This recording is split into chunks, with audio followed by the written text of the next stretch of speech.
नमस्कार, मैं हूं शंभुनाथ गुप्ता और आप देख रहे हैं न्यूज ऑफ नेशन। आज हमारे स्टूडियो में मौजूद हैं दीपक सिंह प्रेमी। तो सुनिए कुछ खास लोगों से खास बातचीत। तो देखिए न्यूज ऑफ नेशन पर दीपक सिंह प्रेमी जी को। दीपक जी, आप कहां से हैं और क्या करते हैं, हमारे दर्शक जानना चाहते हैं। जी, वैसे तो मैं रहने वाला सिद्धार्थनगर जनपद का हूँ। मेरा जन्म स्थान जो है सिद्धार्थनगर जनपद रहा, लेकिन मेरी कर्म भूमि जो है बस्ती जनपद रही है। मेरी शिक्षा दीक्षा यहीं से हुई और वर्तमान समय में मैं दिलेश्वर इंटर कॉलेज रुधौली में पढ़ता है, वहाँ पे मैं शिक्षक हूँ। इसके अलावा मैं कविता लेखन के क्षेत्र में भी हूँ, शायरी करता हूँ और समाज सेवा से भी जुड़ा हुआ हूँ। एक एनजीओ है गोल्डन बर्ड सोसाइटी नाम का, उसकी मैंने स्थापना भी की है और उसके ज़रिए मैं कोशिश करता हूँ कि जो है सामाजिक कार्यों को भी करता रहूँ। दीपक जी, आपने कहा कि मैं शिक्षक भी हूँ, शायर भी हूँ और कवि भी हूँ। आप तीनों चीज़ कैसे कर लेते हैं? देखिए, जीविका चलाने के लिए एक नौकरी की ज़रूरत होती है, तो उस लिहाज से जो शिक्षण का कार्य है, मेरा नौकरी है, वो मेरा पेशा है, मेरा रोज़गार है। और रही बात शायरी की, तो वो मेरा शौक़ है एक तरीके का। जी, तो मैं उसके लिए भी समय निकाल लेता हूँ और इन सब के बाद भी अगर हम अपने आस-पास के लोगों की कुछ मदद कर सकें, तो मुझे लगता है हम लोग सभी लोगों को करना भी चाहिए। तो मैं भी जितनी मेरी क्षमता है, जितना मेरा आयाम है, मैं कोशिश करता हूँ कि कुछ ना कुछ लोगों के लिए कर सकूँ। इस तरह से मैं तीनों क्षेत्रों में कुछ ना कुछ ज़रूर अपना योगदान दे पाता हूँ। तो आप टाइम निकाल लेते हैं इसके लिए? जी, टाइम निकाल लेता हूँ, कभी-कभी तो समस्या होती है, लेकिन फिर भी क्योंकि तीनों काम को लेके चलना है, तो फिर चलते हैं, निकल जाता है समय। आपने ज़िक्र किया कि मैं सामाजिक कार्य क्षेत्र में भी अपना रुचि रखता हूँ। तो आप हर कोई सामाजिक कार्य करने के लिए अपना हाथ पीछे कर लेता है कि कौन जाए, टाइम बर्बाद होगा। लेकिन ऐसे में आपने अपने हाथ को आगे बढ़ाया, ऐसा क्यों? जी, मैंने प्रयास किया कुछ लोगों को लेकर के। जब हमारी जो सर्किल थी, जब एक टाइम था कि हम लोग स्ट्रगल कर रहे थे, लेकिन कुछ समय के पश्चात सब लोग कहीं न कहीं सेटल हो गए, अच्छी खासी नौकरी में आ गए। तो सब मिल बैठ के जब बात करते थे, तो ये कहीं न कहीं सबके मन में था कि जो है समाज के लिए कुछ किया जाए, जो भी हमारी फ्रेंड सर्किल थी। तो हम सभी लोगों ने मिल कर के ही गोल्डन बर्ड सोसाइटी नाम की एक संस्था की स्थापना की और उसके ज़रिए हम लोगों ने काफ़ी काम किया।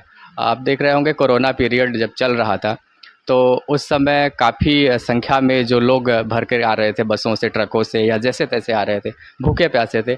वहाँ करीब हम लोगों ने 15 दिन तक जो है अपना कैंप लगाया और जो भी साथी हमारे आ रहे थे, उनके लिए जो भी बन पाता था, कभी बिस्किट, कभी पानी, कभी पूड़ी सब्जी, कभी तहरी, जो कुछ भी बन पाता था हम लोग किया करते थे। और जो आपने कहा कि कहाँ से प्रेरणा मिली, कैसे आप कर पाते हैं, तो जब भी आप किसी दिशा में कदम बढ़ाते हैं, तो कोई ना कोई आपको साथ देने के लिए, आपका साथ देने के लिए, आपको सहयोग करने के लिए भी आगे बढ़ जाता है।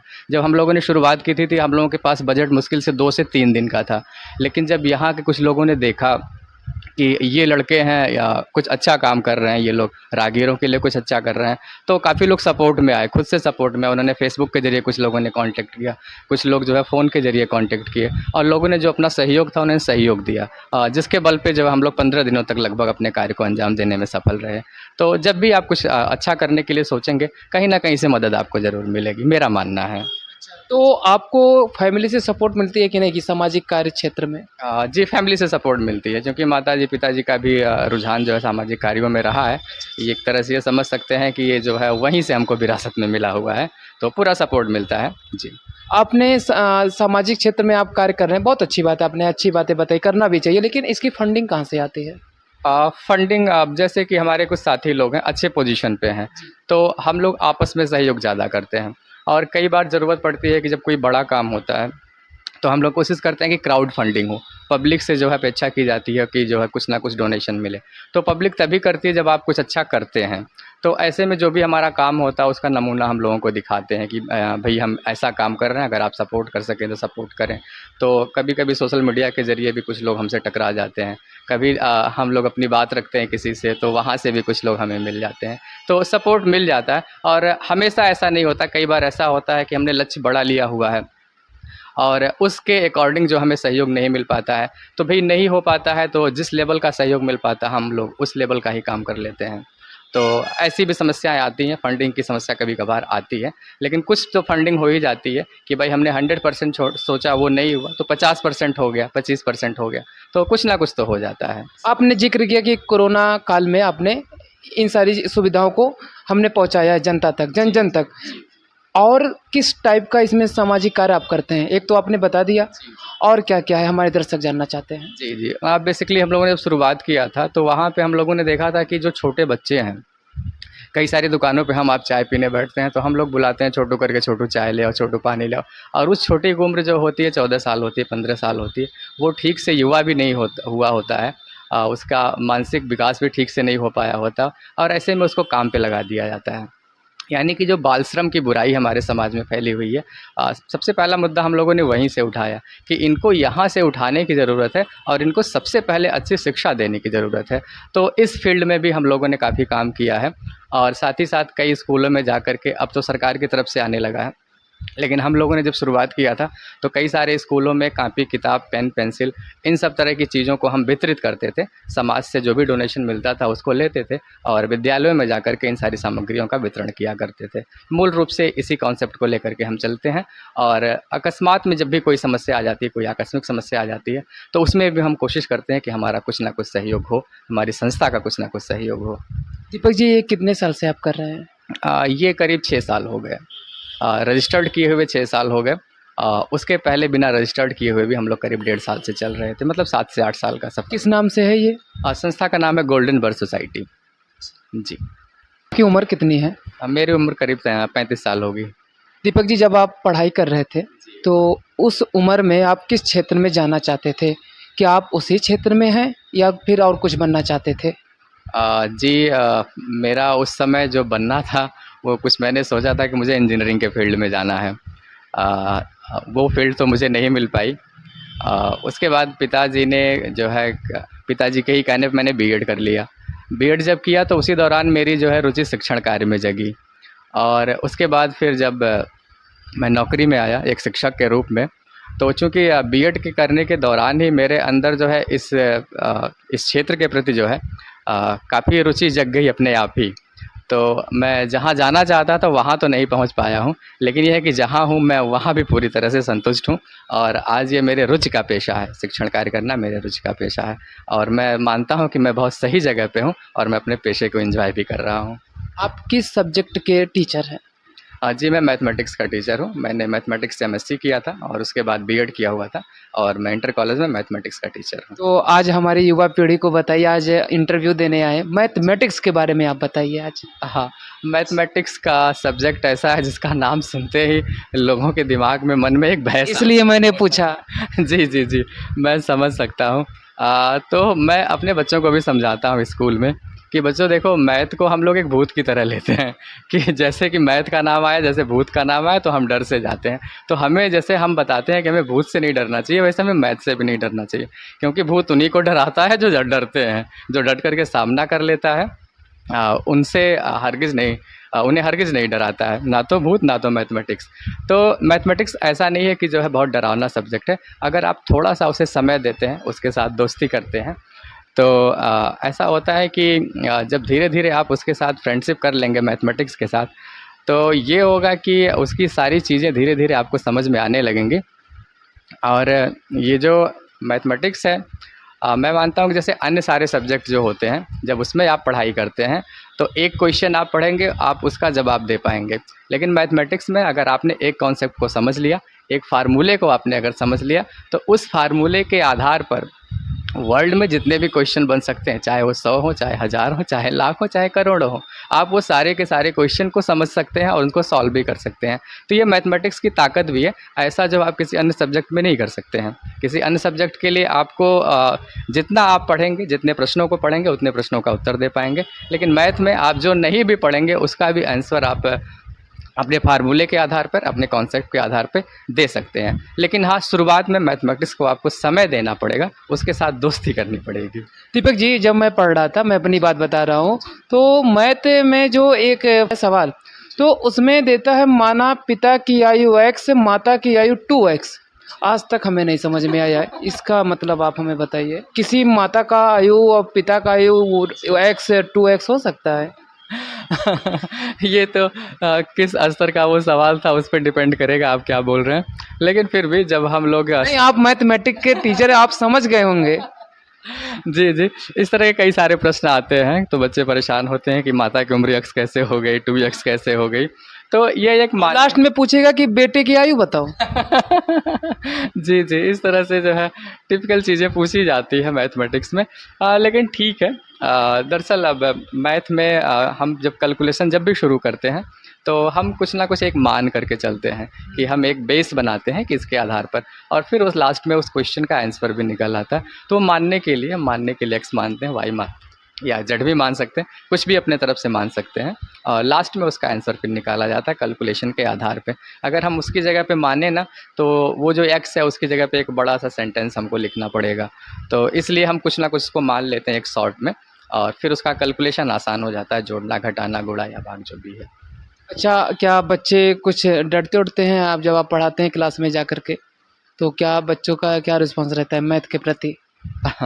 मैथ के प्रति एक तो जो थोड़ी-सी अनिच्छा है लोगों में, वो नज़र आता है उनके चेहरे से, लेकिन मैं पूरी कोशिश करता हूँ कि मैथमेटिक्स को भी रुचिकर तरीके से पढ़ाया जाए। तो मैं डराने में विश्वास नहीं रखता। मैं कोशिश करता हूँ कि प्रेम पूर्वक जो वो समझ रहे हैं, जिस तरीके से वो समझ रहे हैं, उस तरीके से रुचिकर तरीके से उनको जो है पढ़ाया जाए। तो मैं पूरी कोशिश करता हूँ, और ऐसा नहीं है कि बच्चे डरते हैं, बच्चे जो है शांत भाव से पढ़ाई करते हैं, और मैथमेटिक्स के प्रति उनमें जो है रुचि भी उत्पन्न होती है। और मेरे यहाँ जो है बच्चे जो है डरते नहीं हैं कुल मिलाकर मैथमेटिक्स से। मेरे साथ जो है चलते हैं और क्वेश्चन लगाते हैं, अच्छा प्रदर्शन भी करते हैं। आप एक अच्छे रचनाकार हैं। आपकी शायरी के जो कायल हैं, काफ़ी लोग हैं। आए दिन देखता रहता हूँ मैं फेसबुक पे, तमाम कमेंट आते हैं, तमाम प्रतिक्रियाएँ आते हैं। तो आपकी रुचि इस क्षेत्र में कैसे उत्पन्न हुई? हमारे दर्शक जानना चाहते हैं। जी, जी। सबसे पहले तो मैं ऐसे ही जैसे सब युवावस्था में या किशोरावस्था में कुछ ना कुछ लिखने पढ़ने का प्रयास करते हैं, मैं भी लिखता था। वो दौर था इंटरमीडिएट का कि जब मैंने एक भाषण अपने लिए लिखा था, और उस भाषण की जब मैंने प्रस्तुति की, तो वो भाषण काफ़ी सराहा गया, और जो मैंने लिखा हुआ था उस लेख को भी, उस भाषण को भी हमारे हिंदी के जो सर थे, उन्होंने स्पेशली मँगवाया और उसे देखा, और उसके बाद पुनः बहुत सारी सराहना उसकी की। तो मुझे लगा मैं कुछ लिख सकता हूँ। फिर उसी दौरान हिंदी का एक पेपर था, तैयारी मेरी बहुत अच्छी नहीं थी, लेकिन उसमें भी मुझे जो है हिंदी में सर्वाधिक अंक मिले। सारे छात्र छात्राओं में मुझे सर्वाधिक अंक मिले, और मेरी कॉपी को जो है सर ने सारे बच्चों को दिखाया, मुझे भी दिखाया, और बताया कि लेखन की शैली तुम्हारी बहुत अच्छी है। तो इन दोनों घटनाओं से मुझे काफ़ी प्रेरणा मिली, और मुझे लगा कि मैं कुछ लिख सकता हूँ, और उसी दौरान छोटी-मोटी शायरी करने लगा दोस्तों के बीच। और ये चीज़ करते-करते जब मैं बीएससी और एमएससी में जब गया, तो जो मेरे फ्रेंड लोग थे, उन लोगों की आदत सी हो गई थी कि मुझसे कुछ ना कुछ उनको सुनना है, डेली 2 पंक्तियाँ 4 पंक्तियाँ सुनना है। तो उन्हें सुनाने के लिए मैं घर पे मेहनत करता था, 2 लाइन 4 लाइन लिखता था। तो इस तरह से काफ़ी रचनाएँ इकट्ठा हो गई, और जब मैं पढ़ाई ख़त्म करके दोबारा बस्ती में आया, तो यहाँ कुछ साहित्यकारों से मेरी मुलाकात हुई। उनके साथ मैं कवि गोष्ठियों में जाने लगा, साहित्यिक कार्यक्रमों में जाने लगा। फिर वहाँ से जो लिखने की एक प्रॉपर तरीके से बोल सकते हैं शुरुआत हुई। तो साहित्यकारों के बीच जा कर के तो शुरुआत हुई मेरी अच्छे से, और तब से फिर जो है कहीं न कहीं जो है इधर-उधर मंच मिलते रहते हैं, और मैं लिखता भी रहता हूँ, मंचों पे लोगों की सराहना भी मिलती रहती है, और आप लोगों की दुआओं के बदौलत भारत के कई सारे प्रांतों सहित नेपाल में भी काव्य पाठ करने का शुभ अवसर मिला मुझे। ये आप सबकी शुभकामनाएँ हैं, दुआएँ हैं। इसका श्रेय आप किसको देंगे जो इतनी सारी आप सम्मान पा रहे हैं बस्ती ज़िले में और भी तमाम जगह गए हैं, तो इसका श्रेय आप किसको देंगे? जहाँ तक श्रेय देने की बात है, तो मैं अपने माता-पिता और अपने दोस्तों को देना चाहूँगा, क्योंकि माता-पिता ने जो है हर एक कदम पे मेरा सहयोग किया, सपोर्ट किया। क्योंकि ये सब फ़ील्ड ऐसे हैं, प्रायः माता-पिता इसमें हाथ पीछे खींच लेते हैं, और कई बार आपको रोक भी देते हैं। तो आपके अंदर जो प्रतिभा होती है, जो क्षमता होती है, आप उसका विकास नहीं कर पाते हैं। तो ऐसे में अगर माता-पिता ने मुझे सहयोग किया, और दोस्तों ने जिस तरह से मुझे सहयोग किया, सपोर्ट किया, उसकी ही बदौलत आज मैं जो कुछ भी हूँ, छोटा-मोटा जो कुछ भी लिख पाता हूँ, उन्हीं की बदौलत है। मैं पूरा श्रेय इन्हीं को देना चाहता हूँ। हमारे दर्शक ये जानना चाहते हैं आपकी पहली कविता कौन-सी थी? जी, वैसे तो तमाम कविताएँ ऐसी मैंने लिखी हैं कि जो कि वो पेपर आज मेरे पास उपलब्ध ही नहीं है, और मैं उसको भूल भी चुका हूँ। लेकिन एक 4 पंक्तियाँ थी जो काफ़ी ठीक-ठाक थी, उसमें मैं पहली कविता जो है बोल सकता हूँ अपनी, और उसे काफ़ी प्रशंसा भी मिली थी, काफ़ी सराहना भी मिली थी। वो ये था कि हाथों में अपने जाम लेने से डरता हूँ, हाथों में अपने जाम लेने से डरता हूँ, मैं इश्क का पैगाम देने से डरता हूँ। हाथों में अपने जाम लेने से डरता हूँ, मैं इश्क का पैगाम देने से डरता हूँ, और वो है इसी महफ़िल में मेरे ही सामने, फिर भी मैं उसका नाम लेने से डरता हूँ। तो ये क्या आपने किसी की याद में लिखा है क्या? हाँ, ये किसी की याद में नहीं था, लेकिन ये था कि मैं लोगों को कनेक्ट कर पाऊँ अपनी बातों से, इसलिए मैंने इस तरह की कविता लिखी थी। होना ये था कि कॉलेज में एक फंक्शन था, पूरा फंक्शन का माहौल था, लड़के-लड़कियाँ सभी लोग थे। उसमें मुझे जो है संचालन का दायित्व मिला हुआ था, तो मैं इधर-उधर से लोगों की कविताएँ निकाल रहा था कि संचालन के इस अवसर पे क्या-क्या बोला जा सकता है। तो फिर मेरे दिमाग में आया क्यों ना कुछ ऐसा किया जाए जिससे पब्लिक मुझसे डायरेक्ट इंटरैक्ट हो सके। तो उसके लिए मैंने ये 4 पंक्तियाँ लिखी थी, और ये 4 पंक्तियाँ वाक़ई में करीब 2 सालों तक मेरे सीनियर, मेरे जूनियर मेरे आस-पास गुनगुनाते भी रहते थे, मुझे चिढ़ा करके या मुझे जता करके। तो बड़ा अच्छा भी लगता था कि मेरी ये पंक्तियाँ इतनी पॉपुलर हुई मेरे कॉलेज के कैंपस में। तो और आपने क्या लिखा है? कुछ और कहना चाहेंगे? जी, जी। जब मैंने इसके बाद शुरुआत जो मैंने की, तो मैंने सामाजिक एकता को ज़्यादा महत्व दिया अपने जीवन में। तो मैंने लिखी थी, एक कविता लिखी थी कि जो है, नव भारत की एक नई पहचान बने तो अच्छा हो, नव भारत की एक नई पहचान बने तो अच्छा हो, एक ही कोख से राम और रहमान जने तो अच्छा हो। नव भारत की एक नई पहचान बने तो अच्छा हो, एक ही कोख से राम और रहमान जने तो अच्छा हो, और अपनी अपनी राग सुनाते ढेरों पंछी देखे हैं, सब मिलजुल कर एक ही धुन पर गान करें तो अच्छा हो।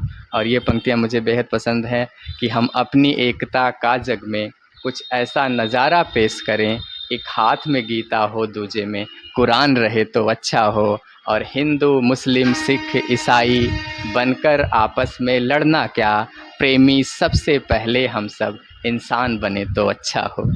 अच्छा दीपक जी, एक बात बताइएगा, आपका नाम दीपक सिंह प्रेमी है, लास्ट में आपने प्रेमी क्यों लगाया है? ऐसा लोग सोचते हैं कि ये नाम मैंने या उपनाम जो है मैंने बाद में जोड़ा होगा, लेकिन ऐसा नहीं है। मेरे पिताजी का भी नाम जो है श्री रामदेव प्रेमी है, तो ये प्रेमी जो है समझिए मुझे विरासत में जो है मिली है। ये उपनाम पिताजी के भी नाम में था, उनके पिताजी के भी नाम में था, तो ये चला आ रहा परंपरागत रूप से। लेकिन आजकल आजकल का जो ज़माना है वो मॉडर्न जनरेशन है, तो कोई पिता के नाम से अपना नाम जोड़ना नहीं चाहता, मॉडर्न नेम रख रहे हैं। ऐसे में आप क्यों पुरानी विरासतों को लेकर आप चल रहे हैं? क्या संदेश देना चाहते हैं? लेके चलना भी चाहिए। मेरा मानना है कि प्राचीन समय में हमारी तमाम ऐसी परंपराएं रही हैं जिनको हमें संजोने की ज़रूरत है। हम आधुनिकता के दौड़ में तो आगे बढ़ रहे हैं, लेकिन कहीं न कहीं जो हमारी पुरानी चीज़ें थी, परंपरागत चीज़ें थी, काफ़ी खूबसूरत चीज़ें थी, उसको हम धीरे-धीरे करके छोड़े जा रहे हैं। तो हमारी ज़िम्मेदारी है कि हम उसको बचा करके रखें, सँभाल के रखें।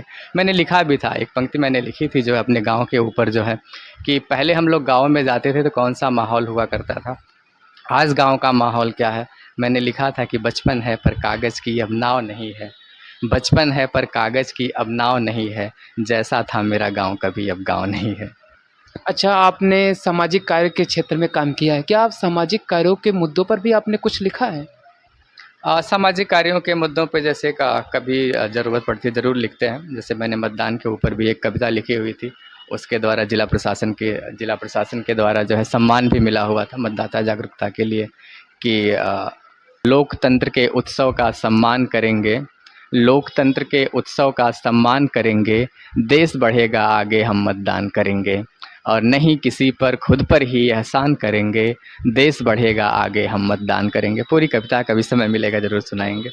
आजकल समाज बहुत आगे बढ़ जा रहा है, लेकिन नारी को सम्मान नहीं मिल पा रहा है। मिल तो रहा है लेकिन उस तरीके से नहीं मिल पा रहा है। तो आप इसको किस नज़रिए से देखते हैं? जी, जी, आपका कहना बिल्कुल सही है। हमारा समाज जैसा रहा, पुरुष प्रधान समाज रहा है, तो वाक़ई में हम आज इतना आगे बढ़ चुके हैं, लेकिन उसके बावजूद भी कहीं न कहीं जो नारियों को सम्मान मिलना चाहिए था, जिस सम्मान की वो हकदार हैं, संभवतः वो सम्मान उन्हें आज भी नहीं मिल पाया है।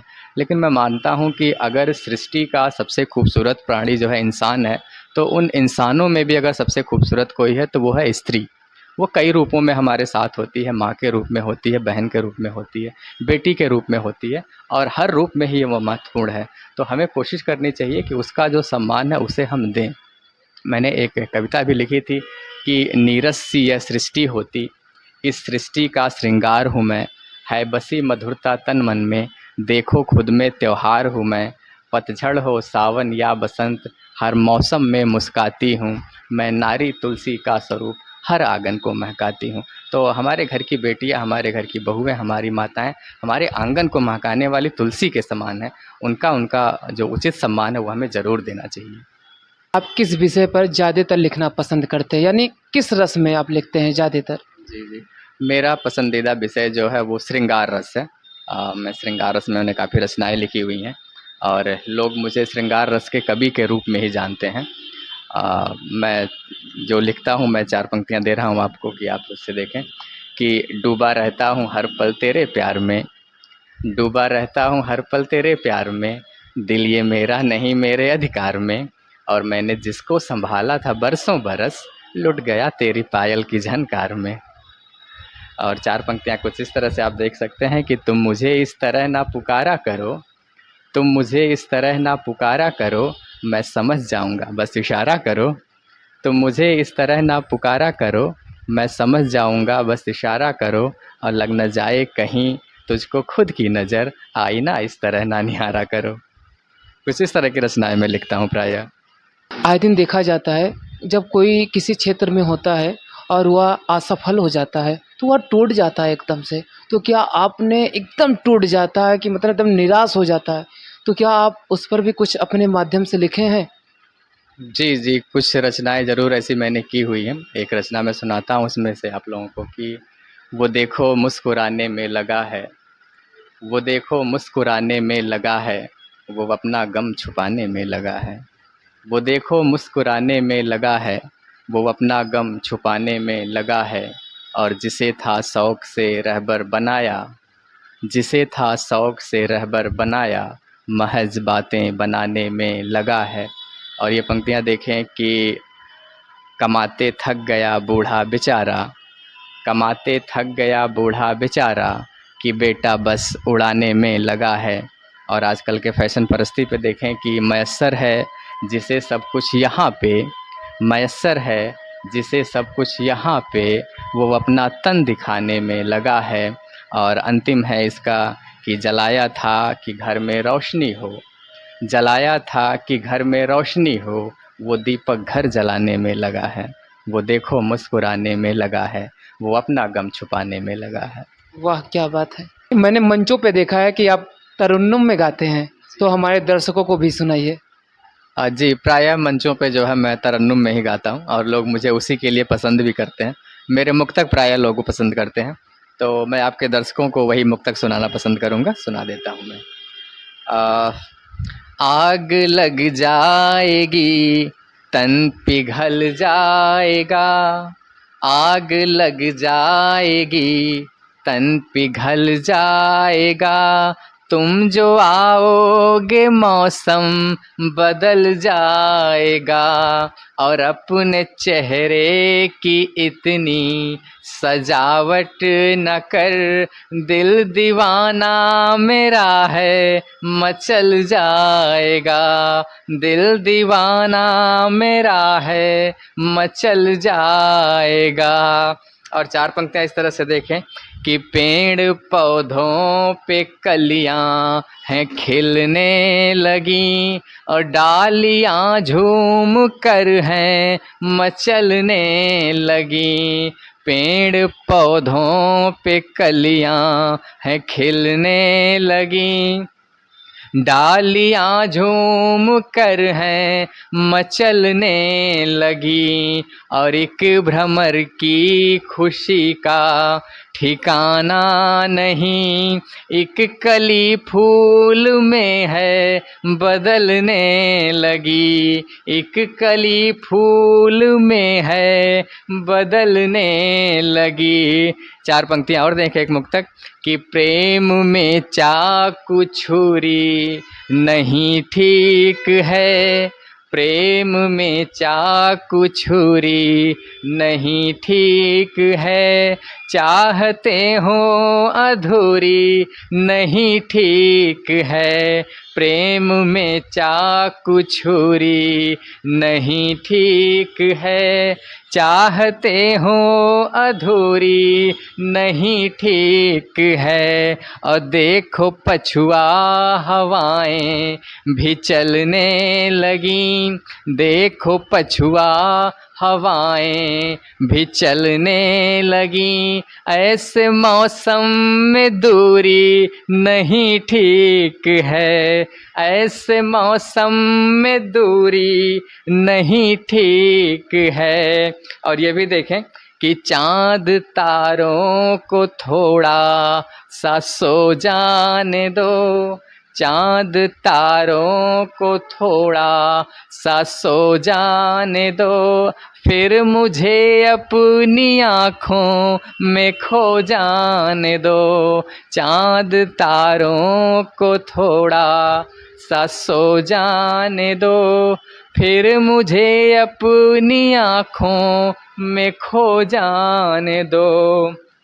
और फिर न रोको मुझे और न टोको मुझे, फिर न रोको मुझे फिर न टोको मुझे, जो भी होता है फिर आज हो जाने दो, जो भी होता है फिर आज हो जाने दो। और कुछ ऐसा भी होता है कि अपनी सखियों को अब ना बुलाओ सनम, अपनी सखियों को अब ना बुलाओ सनम, है जो अवसर इसे ना गंवाओ सनम, है जो अवसर इसे ना गंवाओ सनम, अपनी सखियों को अब ना बुलाओ सनम, है जो अवसर इसे ना गंवाओ सनम। और मुझको भी आज उत्सव मना लेने दो, मुझको भी आज उत्सव मना लेने दो, मेरी बाहों के घेरों में आओ सनम, मेरी बाहों के घेरे में आओ सनम। कुछ इस तरह के ही मुक्तक और कुछ इस तरह के तरन्नुम में ही मैं सुनाता हूँ, और आप लोगों का प्यार आशीर्वाद दुआएं मिलती रहती हैं। लेकिन दीपक प्रेमी जी, मैं भी आपके तरन्नुम में मैं खो गया। लेकिन हमारा सवाल ये है कि आपने अभी जिक्र किया कि मैं जो लिखता हूँ शौक के लिए लिखता हूँ, कहीं ऐसा तो नहीं कि आप किसी प्रेमिका के लिए लिख रहे हो? ये सवाल आपका ही नहीं है, कई सारे अन्य लोग भी ये सवाल मुझसे पूछते हैं, लेकिन वास्तव में ऐसा नहीं है। ये मैं मन में अपनी कल्पनाएं करता हूँ। जैसे एक नायिका काश ऐसे होती। काश ऐसा हो तो ऐसी परिस्थिति बनेगी तो ऐसी रचना वहाँ से निकलेंगी। तो जैसे हमारे जीवन में एक वास्तविक नायिका होती है, तो हम कवियों के जीवन में जो है अंतर मन में जो है एक काल्पनिक नायिका होती है, और उसी के इर्द गिर्द हम लोग रचनाओं को बुनते हैं, लिखते हैं और सुनाते हैं। लेकिन ये ऐसा हो नहीं पाया। नहीं, ऐसा ही है। ऐसा ही है।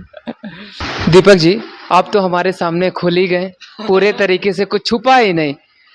मैं ये देखना चाहता हूँ कि आपके कलम में कितनी ताकत है, आपने और क्या लिखा है, हमारे दर्शकों को सुनाइए। जैसे प्रेम का एक पक्ष तो ये हो गया श्रृंगार का, संयोग श्रृंगार का।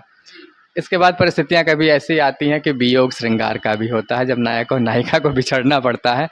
तो उस परिस्थिति की मैं एक रचना आपको सुनाता हूँ कि बेवजह हाथ मिलाने की ज़रूरत क्या थी, बेवजह हाथ मिलाने की ज़रूरत क्या थी, बेवजह हाथ मिलाने की ज़रूरत क्या थी, बात पे बात बनाने की ज़रूरत क्या थी, बात पे बात बनाने की ज़रूरत क्या थी। और ये देखिएगा कि कुछ तो रख लेते मोहब्बत में निशानी के लिए, कुछ तो रख लेते मोहब्बत में निशानी के लिए, कुछ तो रख लेते मोहब्बत में निशानी के लिए। आखिरी खत था जलाने की ज़रूरत क्या थी। आखिरी खत था जलाने की ज़रूरत क्या थी। और ये भी देखें कि कत्ल करना था तो आँखें ही तेरी काफ़ी थीं। कत्ल करना था तो आँखें ही तेरी काफ़ी थीं। तुझको हथियार उठाने की ज़रूरत क्या थी। तुझको हथियार उठाने की ज़रूरत क्या थी। और प्यार को प्यार समझता था समझने देते। प्यार को प्यार समझता था समझने देते। दिल में नफ़रत है जताने की ज़रूरत क्या थी। दिल में नफ़रत है जताने की ज़रूरत क्या थी। और छोड़ जाना था तो चुपचाप ही चले जाते। छोड़ जाना था तो चुपचाप ही चले जाते। छोड़ जाना था तो चुपचाप ही चले जाते। मुझ पे इल्ज़ाम लगाने की ज़रूरत क्या थी। मुझ पे इल्ज़ाम लगाने की ज़रूरत क्या थी। बेवजह हाथ मिलाने की ज़रूरत क्या थी। बात पर बात बनाने की ज़रूरत क्या थी। प्रेमी जी, आपने जिक्र किया खत, कत्ल और हथियार, तो क्या आपका खत जला है क्या?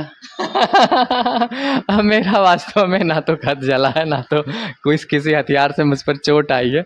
लेकिन वो जो कल्पना की जो नायिका होती है, काल्पनिक जीवन की जो नायिका होती है, ये वहीं से उठाया गया है और लिखा गया है। मेरा नहीं जला है, लेकिन इस संसार में, इस देश में बहुतों का जला होगा। तो ये कहीं ना कहीं किसी के दर्द से जुड़ जाती है, तो लोग इसको अपना लेते हैं और इसे स्नेह देने लगते हैं।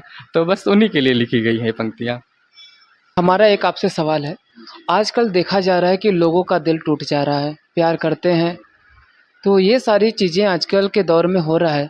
तो क्या आपने इस ज़माने पर भी कुछ लिखा है? जाहिर सी बात है, जिस तरह से संसार में दिल लगना एक स्वाभाविक प्रक्रिया है, उसी तरह से दिल टूटना भी आजकल एक स्वाभाविक प्रक्रिया बन गई है। और उस पे अगर श्रृंगार रस का कवि जो है उस पर अगर ना लिखे तो क्या लिखेगा। मैंने भी अपनी कलम चलाई है अपने अपने तरीके से। चार पंक्तियाँ कुछ इस तरह से मैं दे रहा हूँ आपको, मैं गुनगुना के ही सुनाता हूँ इसको भी। कि दर्द सहता रहा मुस्कुराता रहा। ऐसी भी परिस्थितियाँ आती हैं कि दर्द सहता रहा मुस्कुराता रहा और खुद भी हंसता रहा और हंसाता रहा। और उसकी शादी में उसकी खुशी के लिए, उसकी शादी में उसकी खुशी के लिए गीत मैं भी मोहब्बत के गाता रहा। गीत मैं भी मोहब्बत के गाता रहा।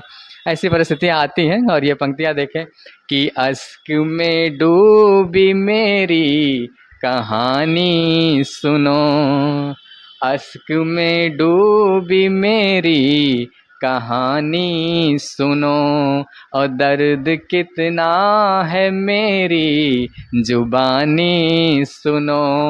और मैंने काटी कलाई थी जिसके लिए, मैंने काटी कलाई थी जिसके लिए, उसकी आँखों में आया न पानी सुनो।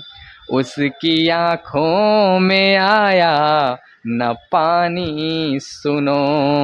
और ये भी देखें कि जा रहे हो भले तुम मुझे छोड़ कर, जा रहे हो भले तुम मुझे छोड़ कर, मेरा दिल तोड़ कर, मेरा घर छोड़ कर, जा रहे हो भले तुम मुझे छोड़ कर, मेरा दिल तोड़ कर, मेरा घर छोड़ कर, और याद आए कभी तो चले आना तुम, याद आए कभी तो चले आना तुम, मैं मिलूँगा तुम्हें फिर इसी मोड़ पर, मैं मिलूँगा तुम्हें फिर इसी मोड़ पर।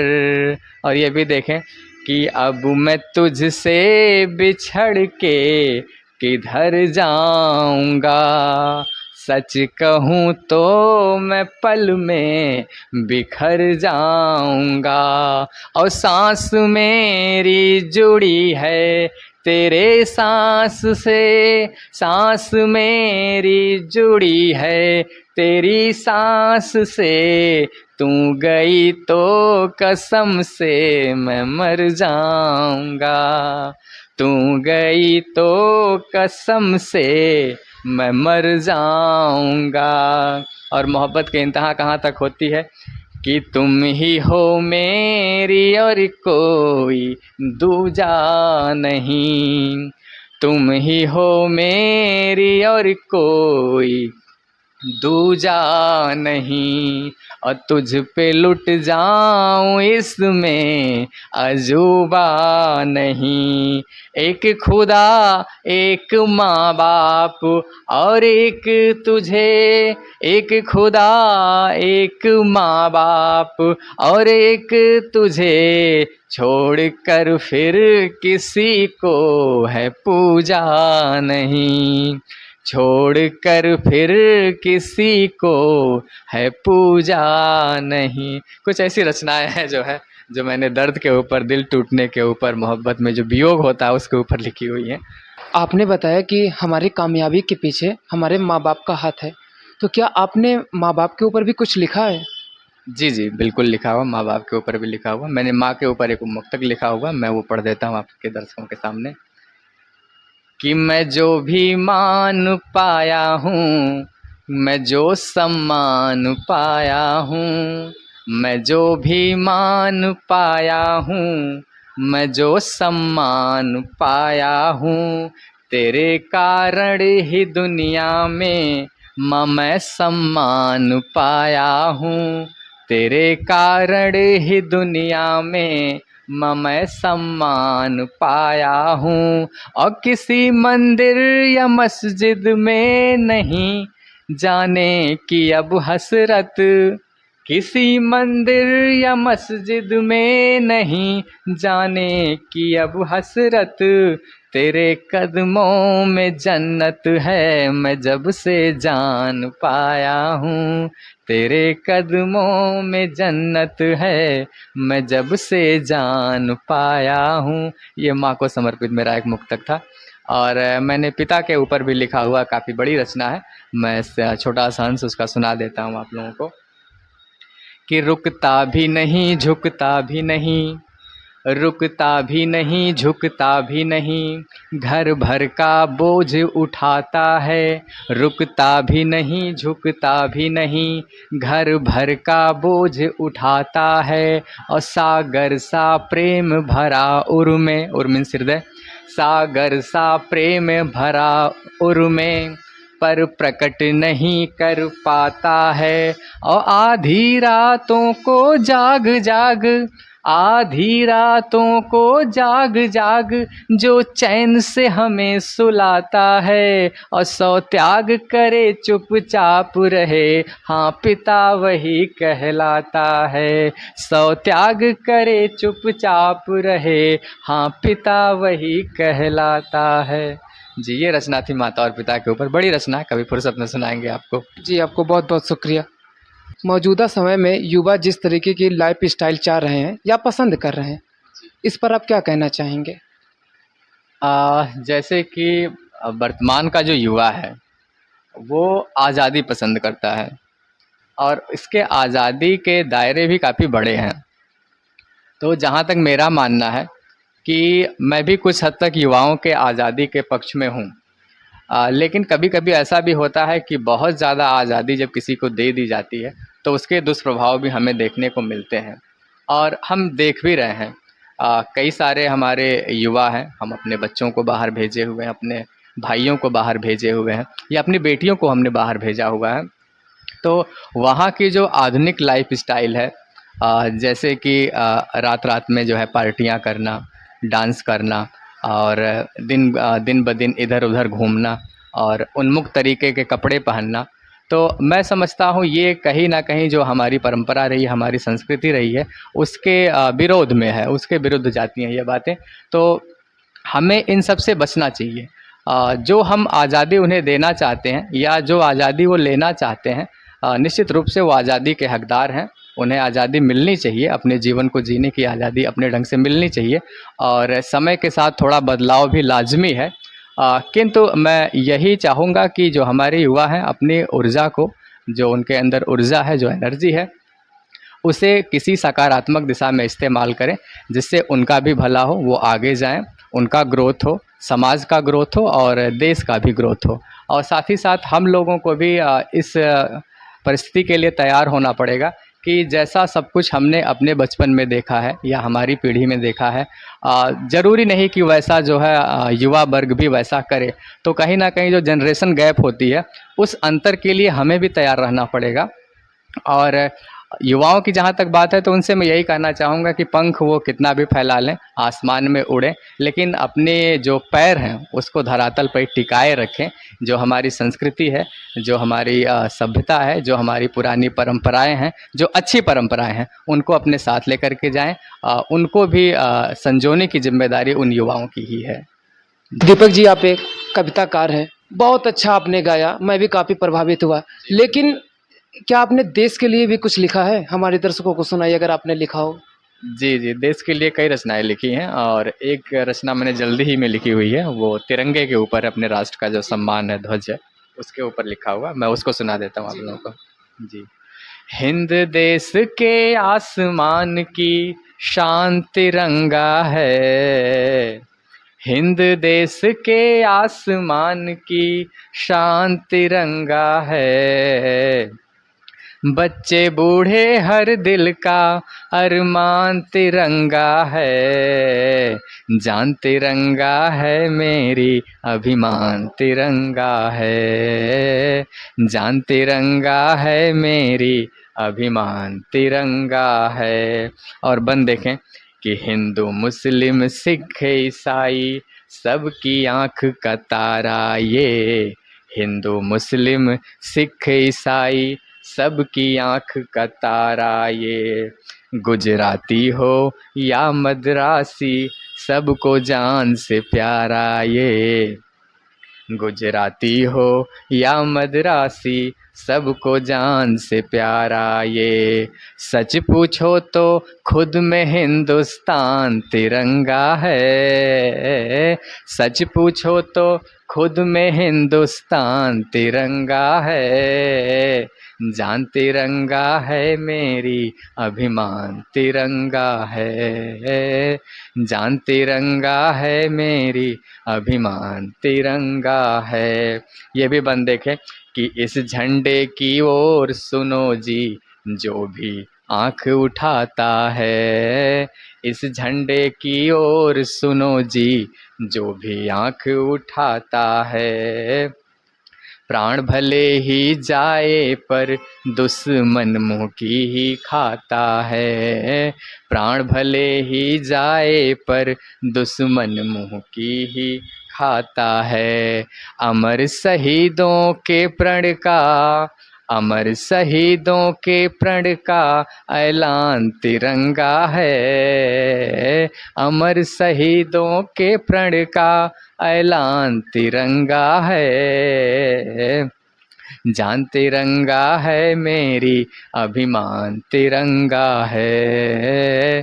जान तिरंगा है मेरी, अभिमान तिरंगा है।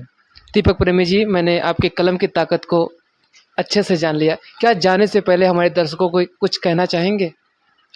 आपके दर्शकों को मैं यही कहना चाहूँगा कि जो भी हमारे युवा साथी हैं वो अपनी ऊर्जा को देश हित में लगाएं, और हमारे आसपास अगर कुछ भी ऐसी ज़रूरतें हों जो कि उनके द्वारा पूरी हो सकती हैं तो निश्चित रूप से समाज में आगे बढ़ के उनका सहयोग करें, और समाज के विकास में जो भी उनका कंट्रीब्यूशन हो सकता है, जो भी योगदान हो सकता है, वो किसी भी तरीके से हो सकता है। आर्थिक रूप से हो सकता है या स्वयं भौतिक रूप से खड़े होने से उनका सहयोग हो सकता है। तो ऐसा अगर कहीं भी अवसर किसी को भी मिले तो आप उसमें एक कदम आगे बढ़ के उनका सहयोग करें, जिससे हमारे समाज का विकास हो, और हमारे समाज का विकास होगा तो निश्चित रूप से हमारे देश का विकास होगा। हम आगे जाएंगे और जो हमारा विश्व गुरु बनने का सपना है पूरे विश्व में, वो भी हासिल करने में कामयाब होंगे। मैं यही बात के साथ अपनी बात को समाप्त करूंगा। तो दर्शकों, आपने सुना दीपक सिंह प्रेमी जी को। आप तो जान ही गए होंगे इनकी कलम में कितनी ताकत थी। तो हम आपसे फिर मिलेंगे ऐसी ही शख्सियत को लेकर। तब तक के लिए नमस्कार। और दीपक प्रेमी जी, हाँ, आपने हमारे सारे सवालों का सामना किया, इसके लिए चैनल की टीम की तरफ से ढेर सारी शुभकामनाएं आपको। बहुत बहुत हम आपसे फिर मिलेंगे। जी।